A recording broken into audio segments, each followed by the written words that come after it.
आप सभी का स्वागत है एक बार फिर से हमारे इस प्रोग्रामिंग चैनल में। आज हम बात करेंगे नेस्टेड फॉर लूप के बारे में। नेस्टेड फॉर लूप कैसे वर्क करता है और कैसे हम उसका सिंटैक्स लिखते हैं। ठीक है, तो नेस्टेड फॉर लूप जैसे हमने नेस्टेड इफ़ करा था कि इफ़ के अंदर हम इफ़ का इस्तेमाल करते हैं, तो नेस्टेड फॉर में क्या होता है, नेस्टेड फॉर में भी हम फॉर के अंदर फॉर का इस्तेमाल करेंगे। ठीक है, तो यहाँ पर हम एक छोटा सा एग्जाम्पल लेकर समझते हैं कि नेस्टेड फॉर का हम इस्तेमाल कैसे करते हैं। तो अगर हम बात करें नेस्टेड फॉर की, तो हमें क्या करना है, फॉर के अंदर फॉर इस्तेमाल करना है। तो हम यहाँ पर एक टेबल कर लेते हैं कि हम टेबल बनाते हैं जो कि हॉरिजॉन्टली और वर्टिकली दोनों में सेम चले। कि अगर हमारी फर्स्ट रो में 1 का टेबल है तो फर्स्ट कॉलम में भी 1 का टेबल होना चाहिए। सेकंड रो में अगर 2 का टेबल है तो सेकंड रो में 2 का टेबल ही सेकंड कॉलम में भी 2 का टेबल होना चाहिए। तो हम करेंगे अब उसको प्रोग्रामिंग में कैसे लिखे, तो अब हम उसको ट्राई करते हैं। तो वो नेस्टेड फॉर लूप से ही होगा। तो हम चलिए शुरू करते हैं। तो हम सबसे पहले फॉर का इस्तेमाल करते हैं। फॉर आया, उसके अंदर हमने क्या करा, initial condition they the I equals. तो अभी हम 10 तक ही ले रहे हैं, तो 10 तक ही ले लेते हैं। अगर आप चाहते हैं कि यूज़र से लेना तो आप यूज़र से भी ले सकते हैं। अभी हम 10 तक ले रहे हैं, तो हमने क्या करा कि 10 तक हम आई का लूप चला रहे हैं। अब हमें क्या चाहिए कि अब हर एक वैल्यू आई कहाँ तक चलेगा, 1 से 10 तक। अब 1 से 10 तक हर एक वैल्यू का टेबल आना चाहिए। ठीक है, तो उसके लिए क्या होगा, हम फॉर लूप इसके अंदर इस्तेमाल करेंगे एक और बार, जिसको हम नेस्टेड फॉर कहते हैं। कि फॉर के अंदर हम क्या इस्तेमाल कर रहे हैं, वापस से फॉर इस्तेमाल कर रहे हैं। अब हम जे को भी 10 तक ही चला लेते हैं और जे प्लस प्लस कर लेते हैं। ठीक है, अब हमने क्या करा, अब हम क्या चाहते हैं कि हमें क्या करना है, आई और जे की मल्टीप्लिकेशन वैल्यू को प्रिंट कराना है। तो हम डायरेक्ट प्रिंट करा देते हैं आई और जे की मल्टीप्लिकेशन वैल्यू को %d, यहाँ पर /t लगा लेते हैं ताकि क्या हो, थोड़ा सा स्पेस देकर आए, और i इंटू जे हमने कर दिया। यहाँ पर क्या होगा कि i और j की वैल्यू का मल्टीप्लिकेशन होगा। ओके, अब हमने यहाँ पर printf /n का इस्तेमाल कर दिया ताकि जब 1 से 10 तक खत्म हो जाए वैल्यू, मतलब 1 से 10 तक जब लूप खत्म हो जाए, मल्टीप्लिकेशन खत्म हो जाए, तो वो क्या करे, नेक्स्ट लाइन पर आ जाए और फिर नेक्स्ट लाइन से दूसरा स्टार्ट कर दे। तो /n हमने इसलिए लगा रखा है। ओके, तो अब हम यहाँ पर सेव कर लेते हैं इस प्रोग्राम को। अब कंट्रोल F9 से चेक करते हैं। तो देखिए, अगर हम बात करें कि फर्स्ट रो और फर्स्ट कॉलम की, तो दोनों में क्या चल रहा है, फर्स्ट रो और फर्स्ट कॉलम में 1 का टेबल। और हम बात करें सेकंड रो और सेकंड कॉलम की, तो उसमें क्या चल रहा है, 2 का टेबल। तो ऐसे हम लॉजिक लगा सकते हैं। अब हम बात करते हैं कि हम पैटर्न बनाना चाहें, तो पैटर्न भी नेस्टेड फॉर से ही बनता है। अब किसी के दिमाग में आ रहा होगा कि फॉर के अंदर हम सिर्फ एक ही फॉर इस्तेमाल कर रहे हैं, तो या हाँ, किसी के दिमाग में ये भी आ रहा होगा कि हम फॉर के अंदर सिर्फ एक ही फॉर इस्तेमाल कर सकते हैं। तो ऐसा कुछ नहीं है, फॉर के अंदर हम कितने भी फॉर इस्तेमाल कर सकते हैं, ये कोई लिमिट नहीं होती। हम चाहे 1 करें, 2 करें, 3 करें, जितने भी हम फॉर इस्तेमाल कर सकते हैं। जैसे अभी मैंने एक बना रखा है पहले से ही आपके लिए प्रोग्राम, पैटर्न का, पिरामिड पैटर्न का, स्टार पिरामिड पैटर्न का। ठीक है, तो इसमें देखिए हमने फॉर के अंदर 2 फॉर इस्तेमाल कर रहे हैं। हम चाहे तो इस फोर के अंदर फोर, फिर इस फोर के अंदर भी फोर इस्तेमाल कर सकते हैं। तो वो डिपेंड करता है कि आपका लॉजिक क्या है। ठीक है, जैसे अभी हम यहाँ पर स्टार पिरामिड पैटर्न बना रहे हैं, तो उसका लॉजिक अभी हम देख लेते हैं कि कैसे हम स्टार पिरामिड पैटर्न बना सकते हैं।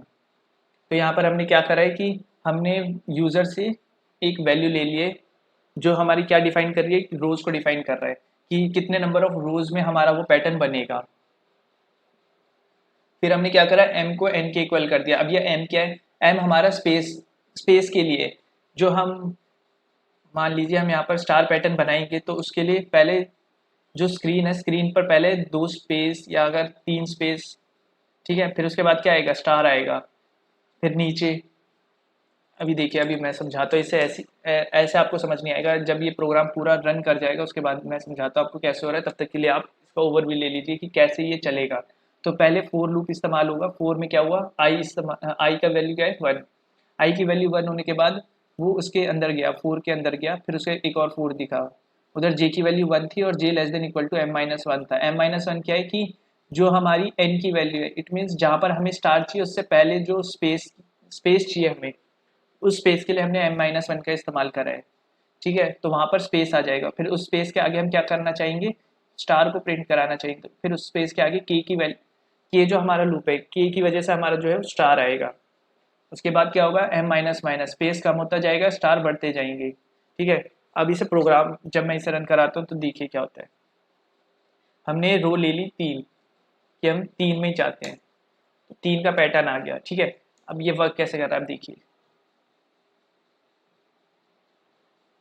अगर हम बात करें कि हमें 3 था, तो स्पेस कितना है यहाँ पर 2 का होगा, क्योंकि वो क्या था m माइनस वन। अगर n हमारा 3 है तो m कितना हो गया 3, और j में क्या हो रहा है m माइनस वन। ठीक है, तो m माइनस वन की वजह से स्पेस कितना होगा 2। तो यहाँ पर 2 स्पेस है, देखिए ये दोनों स्पेस है।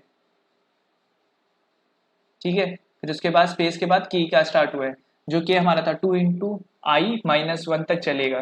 तो 2 इंटू आई की वैल्यू क्या थी 1, तो इट मीन्स कहाँ तक चला वो 1 तक। कितना स्टार प्रिंट हुआ 1। अब नेक्स्ट रो में वो कितना हो गया 2 हो गया, आई की वैल्यू 2 हो गई, तो स्टार कितने हो गए 2 इंटू आई।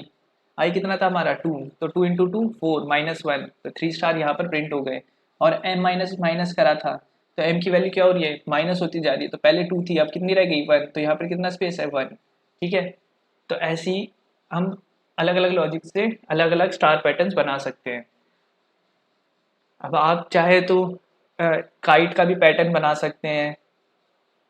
ठीक है, अब हम उल्टा पिरामिड भी बना सकते हैं इसका। तो बस आपको इसका लॉजिक पता होना चाहिए। तो लॉजिक पता करने का सबसे आसान तरीका मैं बता देता हूँ। आप सबसे पहले क्या करिए कि एक कॉपी लीजिए, कॉपी में आप क्या करिए एक छोटी सी स्क्रीन ड्रॉ करिए। स्क्रीन जैसे यहाँ पर स्क्रीन आ रही है ऐसी स्क्रीन ड्रॉ करिए, जिससे कि आप और उसमें अपना पैटर्न बना लीजिए, और उसमें चेक करिए कि आपको कितने स्पेस और कितने स्टार की जरूरत पड़ रही है, और कैसे कैसे स्टार वो पैटर्न के हिसाब से बन रहे हैं। कि अगर 1 के बाद 3 आ रहा है, ऑड नंबर आ रहा है, तो इसलिए हमने देखिए यहाँ पर ऑड नंबर का इस्तेमाल किया है 2 इंटू वन 2 इंटू आई माइनस वन, तो ये ऑड नंबर के लिए था क्योंकि हमारे स्टार कैसे आ रहे हैं ऑड नंबर में आ रहे हैं। ठीक है, तो ऐसे अपने लॉजिक से सोच सोच के कि कैसे कैसे होगा। तो उसमें क्या करेंगे, सबसे पहले आप स्क्रीन बनाएंगे, स्क्रीन के अंदर आप पहले अपना पैटर्न बना लीजिए और चेक करिए कि कितने स्पेस बन रहे हैं आपके। तो सबसे पहले आप स्पेस का बनाइए कि स्पेस कैसा चल रहा है आपका। तो सबसे पहले आप स्पेस के लिए फोर लूप लगाइए, उसके बाद आप अपने स्टार पैटर्न के लिए फोर लूप लगाइए। तो ऐसे कर करके आप अपने लॉजिक से कोई सा भी पैटर्न बना सकते हैं। तो आई होप आपको ये वीडियो में समझ आ गया होगा कि कैसे नेस्टेड फॉर इस्तेमाल होता है, कैसे नेस्टेड फॉर वर्क करता है। ठीक है, तो अगली वीडियोस में हम आपको बताएंगे स्विच केस के बारे में।